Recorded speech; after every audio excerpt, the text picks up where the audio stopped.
Eh bien bonjour ou bonsoir les gens, enfin pour vous ce sera plutôt bonsoir parce que je la sors, enfin je vais un petit peu sortir cette vidéo très tard. Eh bien, et le bienvenu de l'amour sur un jeu qui n'est pas du tout un jeu de l'amour, Seiya no Uta. Ah, voilà, donc je reprends, oui je reprends avec Seiya no Uta en premier et pas avec Katawa Shoujo. Pourquoi Seiya no Uta? Parce que Seiya no Uta est le let's play qui a pris le plus de retard parce qu'il a le moins d'épisodes. Voilà. Bon, en même temps, Katawa Shoujo, si je compte le finir, il va un petit peu avoir... ouais, il risque d'y avoir 180 épisodes à peu près sur Katawa Shoujo. En tout. Voilà.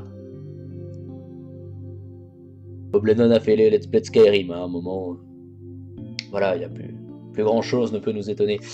Bien, je vais arrêter de tergiverser et de dire de la merde. Donc, on va continuer là où on s'était arrêté le 26 septembre. Putain, c'était il y a longtemps. C'était il y a 5 mois. Bon, bah ok. Go. Oui. Ah oui, c'est vrai.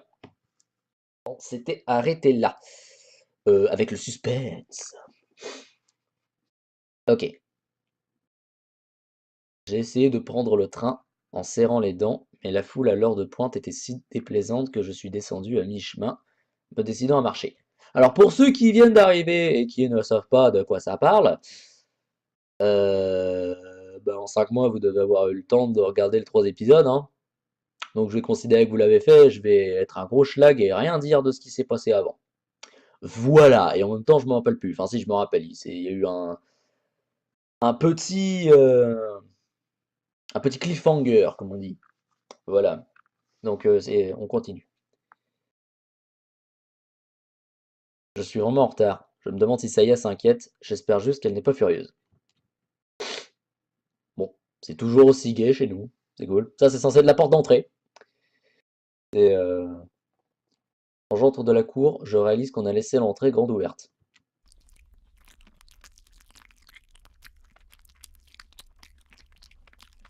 Mais pourquoi ce bruit? Pourquoi ce bruit? Pourquoi le bruit du mauvais hentai? Ah bon, continuons.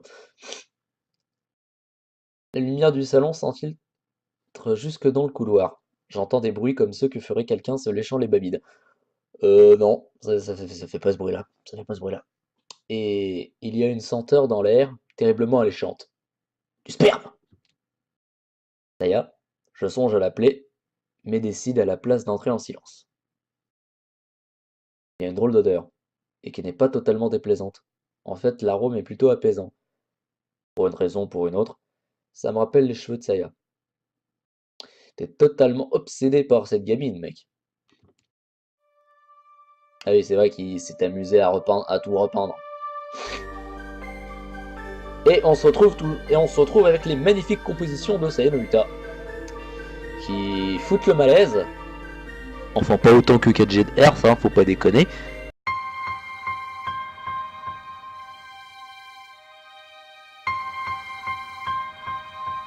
Earth, ou Earth, je sais pas comment on dit cœur en anglais. J'ai un accent de merde. Il faut que j'arrête. Donc, avec les très belles compositions de Saya no Uta qui foutent un peu le malaise. Mais ça, faut reconnaître que c'est de belle musique, quand même. Moi j'adhère. Je suis au début surpris parce que je découvre dans le salon. Le plancher est recouvert par ce qui semble être une espèce de gazon, probablement à l'origine de cette odeur proche de l'herbe, et sur lequel des fruits, à moins que ce ne soit des légumes, comme des billes de différentes tailles, sont éparpillés. C'est forcément des légumes, hein, parce que les fruits, ça vient des arbres. Et ouais, est-ce que t'as vu que c'était des putains de fruits? C'est de la gelée? Ah, le passage magnifique CG, mais bon, bref. Ça y est. Oh! Elle est prise en flag! Et maintenant, t'imagines que le truc vert sur sa tête, c'est du sperme. Voilà. Mais en même temps, à mon avis, t'avais déjà fait le taf. Elle se retourne, les yeux agrandis par la surprise. Elle détourne le regard, pénaude, comme une enfant prise en flagrant délit. Qu'est-ce que tu manges? Ça se voit pas, c'est de la gelée. On dirait le truc que t'as dans le foie gras. Là. Eh bien, balbutie-t-elle tellement troublée que je me sens mal pour elle. Me rappelant qu'elle n'a jamais mangé en face de moi auparavant, je me dis qu'elle doit être quelque peu embarrassée. J'ai l'impression d'avoir fait quelque chose d'affreux. Comme si je m'étais comporté en voyeur. Est-ce que je peux en avoir? Je ramasse l'espèce de fruit qui se trouve le plus proche de moi et le porte à ma bouche, ignorant la tentative de Saya pour m'en empêcher. Cela a une étrange texture. Et c'est de la putain de gelée, où est-ce que tu vois que c'est des fruits, putain? Bon, tu me diras, quand tu vois un monde plein de boyaux toute la journée, à mon avis, t'as oublié ce qui était la gueule des vrais aliments. Voilà. C'est doux et malléable comme une pêche ou une poire. Quand je mords dedans avec mes molaires, un jus succulent me remplit la bouche, combiné à une odeur très nette, très forte. C'est différent de tout ce que j'ai pu goûter jusqu'à présent. Comment est-ce que tu prépares ça? Tu as utilisé un assaisonnement? Ouais, mais on ne dira pas comment. Même si j'imagine que vous avez peut-être deviné devant votre écran. Pas compliqué, j'ai juste pris ce qu'il me fallait et je l'ai laissé s'attendrir un peu pour le rendre plus facile à manger. C'est pratiquement cru. Et c'est totalement cru, même. Oh. Oh. J'adore toujours ces petits oh des japonais, ils arrivent trop bien à faire. Je ramasse un morceau différent et qui se compose cette fois-ci d'une pulpe fruitée en rebond un noyau dur. En croquant un gros morceau, je trouve qu'il y a un goût similaire au précédent. Ça va? C'est que... Oui, je peux en manger. En fait, c'est bon. Vraiment? Bon, par contre, je trouve le dessin de Saya en mode je suis étonné, moins beau que les autres. Hein, voilà. Au début, Saya semble ébahie, mais très vite, elle se met à rire gaiement. Là, tu vois, là, le dessin est plus joli. Pardon. Ah, alors c'est ça ce que tu aimes. Maintenant, je me sens stupide pour m'être donné tant de mal. Est-ce que tu manges tout le temps, Saya? Oui, même si ça fait longtemps que je n'en ai pas eu un si gros. En temps normal, je les attrape dans des endroits comme le parc d'à côté. Bon, je pense que vous avez deviné de quoi il s'agit. En fait, c'est sa pote. Voilà, je vous ai laissé un petit temps pour réaliser. Mais en fait, c'est sa pote qui est venue le voir tout à l'heure, sauf qu'en fait, bah, elle est tombée sur Saya. Et du coup, il est en train de bouffer sa pote. La joie! La joie! C'est la joie sur ce jeu, c'est la joie. Putain de merde. Il y a une impressionnante réserve naturelle non loin d'ici. C'est la première fois que j'entends dire que de tels fruits pousseraient par ici. Mais oui, c'est vrai, il n'y a que moi pour trouver qu'ils ressemblent à des fruits. En fait, il doit s'agir d'autre chose. D'organes.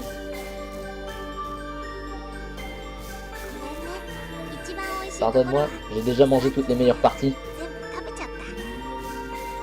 Est-ce que les œufs verts ont un goût d'olive? D'accord, je ferme ma gueule. Pas grave, il y aura toujours une prochaine fois. Et puis, ça veut dire qu'à partir de maintenant, nous pouvons manger ensemble. À défaut de la baiser. D'ailleurs, tu pourras même faire des petits jeux... J'arrête. Ouais. Saya a l'air vraiment heureuse, moi aussi. Non. Moi aussi, bien sûr, je le suis. Manger avec quelqu'un est bien plus amusant que manger seul, et cela donne aussi à la nourriture un goût bien meilleur. Il en reste toujours plein, et ils seront encore prêts d'ici 2 ou 3 jours. Par contre, ils ne seront plus aussi bons. Alors nous ferions mieux de commencer à les ramasser. Rangeant les fruits les moins gros dans des tupperwares et le reste dans des pots et des saladiers, nous mettons la nourriture restante au frigo. Penser au repas de demain me rassasie d'avance. Avec Saya, je commence petit à petit à regagner la joie pure. Elle me guide. Avec elle, je peux continuer à vivre.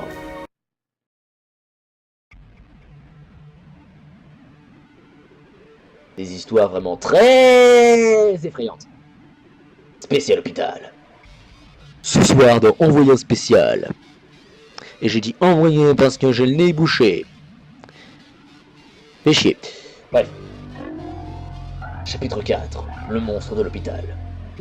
Le monstre de l'hôpital universitaire. Il y avait des chapitres depuis le début. Bon. D'étranges choses ont commencé à se produire dans notre hôpital autour de la fin du printemps dernier. Faut le dire avec la voix de Stéphane Bern en fait. D'étranges choses ont commencé à se produire dans notre hôpital autour de la fin du printemps dernier. De nombreuses fois, des patients se seraient réveillés au milieu de la nuit en hurlant au sujet de cauchemars. Ils ont tous raconté avoir vu quelque chose d'incroyablement terrifiant dans leurs rêves et beaucoup d'entre eux durent être placés sous sédatifs pour pouvoir s'endormir à nouveau. Certains patients furent même transférés dans d'autres hôpitaux à cause de cela. Je vais arrêter de faire la voix de Stéphane Bern parce que c'est chiant. Le truc bizarre, c'était que tous les patients avaient fait exactement le même rêve. Un rêve concernant un monstre horriblement répugnant, attendant à côté de leur lit, les yeux fixés sur eux. Mais les choses vraiment étranges démarrèrent après ça. Il y avait toujours un tas de chats errants à traîner autour du campus, cherchant la bagarre avec les étudiants. Un jour, ils commencèrent soudainement à disparaître, et cela n'était pas dû au fait qu'ils se soient arrêtés de venir, ce fut plutôt comme s'ils s'étaient complètement évaporés du secteur.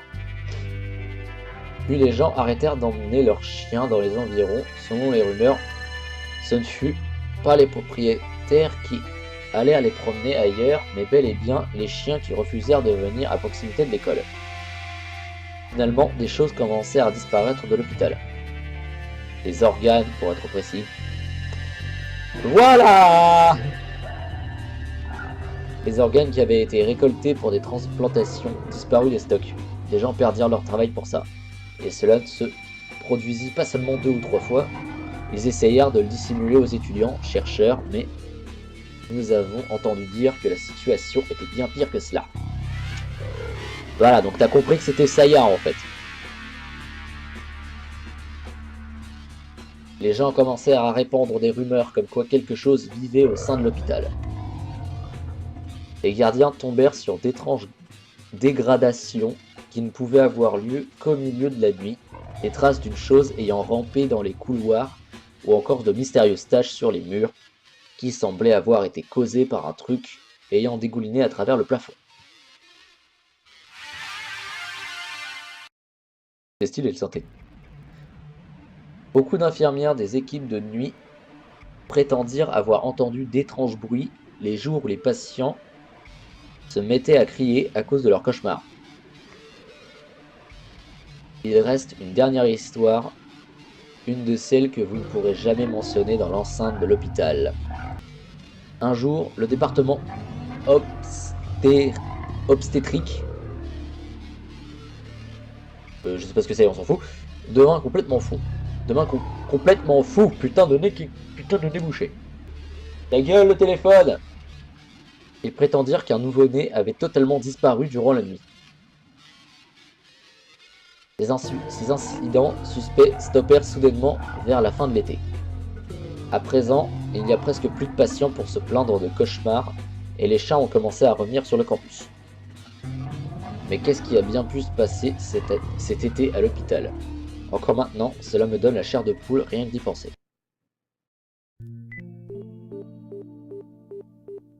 Un, deux, trois, enfin, plein de petits points et un répondeur en fond. D'accord. Rien. Beaucoup, 6 petits points. Cela fait 2 jours qu'ils ne parviennent pas à contacter Umi. Umi, c'est la fille qui a disparu. Et qui a servi de casse-dalle à Fuminori et Saya. La joie! Rien n'indique qu'elle soit retournée à son appartement et même sa famille n'est au courant de rien. Ses parents ont déjà rempli une déposition pour personne disparue. Enfin, tu la connais, elle surgira probablement de nulle part comme si rien ne s'était passé. Oui, je l'espère vraiment, répond Yo, le visage morose. Elle s'inquiète bien entendu pour Umi, mais l'incident d'il y a 3 jours avec Fuminori doit toujours peser sur son esprit. Depuis, elle n'a plus vu Fuminori et celui-ci n'a pas fait le moindre effort pour les approcher. 4 personnes utilisaient la cafétéria pour se rejoindre entre les cours, mais à présent, ils ne sont plus que 2. Dis-moi, Tono-kun, essayons de réfléchir. Y a-t-il un endroit où Umi-chan ait pu se rendre? Non. Réponse dernier évasivement. J'ai déjà tout vérifié. Évidemment, c'est un mensonge. Koji sait où Umi comptait se rendre cet après-midi-là, mais il ne veut pas mentionner Fuminori en présence de Yo. Leur silence gêné est miraculeusement brisé par la cloche signalant le départ de la prochaine période de cours. Bon, bah j'y vais. D'accord. Il ne se trompe pas, Yo est supposée avoir cours cette heure-ci, mais elle continue à rester assise dans un état second. Incapable de dire quoi que ce soit, c'est bien à contre-cœur qu'il quitte la cafétéria. La disparition d'Umi et la dépression de Yo l'inquiètent en sachant que ces deux problèmes ont pour lui la même importance. Qu'est-ce que fout Fuminori? Lorsqu'Umi disparut, la première chose que fit Koji fut de questionner Fuminori. Après tout, la dernière fois qu'il avait vu Umi, c'était juste avant qu'elle n'aille lui dire ses 4 vérités. Il répondit directement, niant sans la moindre équivoque et agissant comme s'il n'avait... Respire. Comme s'il n'avait pas la plus petite idée de la raison pour laquelle Umi aurait voulu se rendre chez lui. Peut-être était-ce tout à fait naturel, étant donné qu'il ne savait pas qu'Umi et lui avaient été témoins de la scène où il avait fait fondre Yo en larmes. Et puis pourquoi Umi serait-elle encore chez lui? Qu'est-ce qu'elle pourrait bien y faire? Bah elle est dans la Tupperware. En partant, ses émotions le submergeaient. Peut-être se calma-t-elle à mi-chemin et qu'alors elle changea d'état d'esprit. À moins que sur le chemin, elle ne soit fourrée dans les ennuis. Koji conclut, ou plus exactement se persuada, que la vérité résidait dans une de ses possibilités, refusant inconsciemment celle qui restait. En d'autres termes, le fait que Fuminori ait pu lui mentir, celui-ci aurait rencontré Umi et aurait un rapport avec sa disparition. Quand Koji fut interrogé par la police, il se contenta de leur dire la destination qu'Umi devait avoir empruntée, et ce jusqu'à la gare, tout en maintenant qu'il n'avait aucune idée de l'endroit où elle avait prévu d'aller. Il voulut participer aux recherches tout en admettant qu'Umi n'avait pas pu se rendre chez Fuminori. Ce dernier le lui avait bien confirmé, n'est-ce pas? Mais alors, dans ce cas, il aurait pu dire à la police tout ce qu'il y avait à savoir, mais ne voulant pas impliquer le fragile Fuminori, il s'était forcé à accepter cette logique un peu légère. Mais sans que Koji s'en aperçoive, ce conflit intérieur se développa en lui et à présent, il n'y a plus que ce doute indéfini envers Fuminori pour lui trotter dans... Hein? Attends, je comprends pas là. Non, il n'y a plus ce doute indéfini envers Fuminori pour lui trotter dans la tête. Ah d'accord, c'est bon, j'ai compris. Je comprenais pas le truc, enfin bref. Koji est complètement absorbé dans ses pensées, ne prêtant pas attention à son environnement, et peut-être est-ce qu'il lui permet d'apercevoir le dos de son ami dans la foule estudiantine. Ils utilisent bien des mots qu'on n'utilise plus, c'est bien ça. Oh putain, le gros plan. Fuminori. Au début, Koji se dit qu'il est en train de se diriger vers l'amphi, mais il apparaît vite qu'au contraire, celui-ci s'apprête à rentrer chez lui. Bizarre. Les étudiants en médecine devraient devrait avoir cours obligatoire cet après-midi.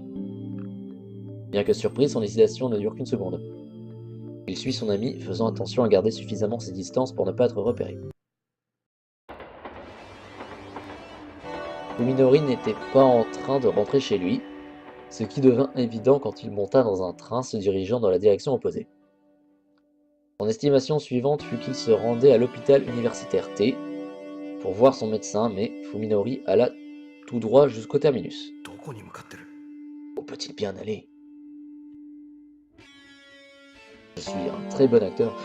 Au début, il se sentit réellement stupide, se reprochant de filer un ami de cette manière, mais à mesure que les agissements de Fuminori se firent de plus en plus mystérieux, sa conscience se tut. Nageant en plein inconnu, Koji se sent proche de découvrir la vérité derrière la soudaine transformation de Fuminori. Toute connaissance serait la bienvenue, aussi insignifiante soit-elle. Il commence même à se dire que l'accident ne doit pas être seul responsable de ce changement, c'est pourquoi il veut des réponses de celles qui l'aideraient à décider si oui ou non il peut avoir confiance en Fuminori. Fuminori descend à une petite gare située dans une zone suburbaine, d'accord, quelconque. Koji le suit, essayant de ne pas le perdre de vue au milieu des autres passagers qui débarquent. On débarque. La gare n'a en face d'elle ni un rond-point, ni même une rue marchande. L'endroit est plutôt désolé, avec sa petite librairie, son convini et son marché. Il est facile de ne pas perdre Fuminori de vue. Voilà, donc sur ce, on va s'arrêter là. J'espère que l'épisode vous a plu. Bon, on a appris deux, trois petites choses bien intéressantes. On n'a pas eu de sexe. Mais bon, je pense qu'on en aura dans l'épisode prochain. D'ailleurs, âme sensible à s'abstenir parce que je pense qu'on va avoir une scène de viol. Voilà, je dis ça, je dis rien. Et puis voilà. Donc de toute façon, s'il y a ça, l'épisode sera interdit au moins de 18 ans. Voilà, sur ce, je vous dis à la prochaine. J'espère que l'épisode vous aura plu encore une fois. Et ben voilà. Salut!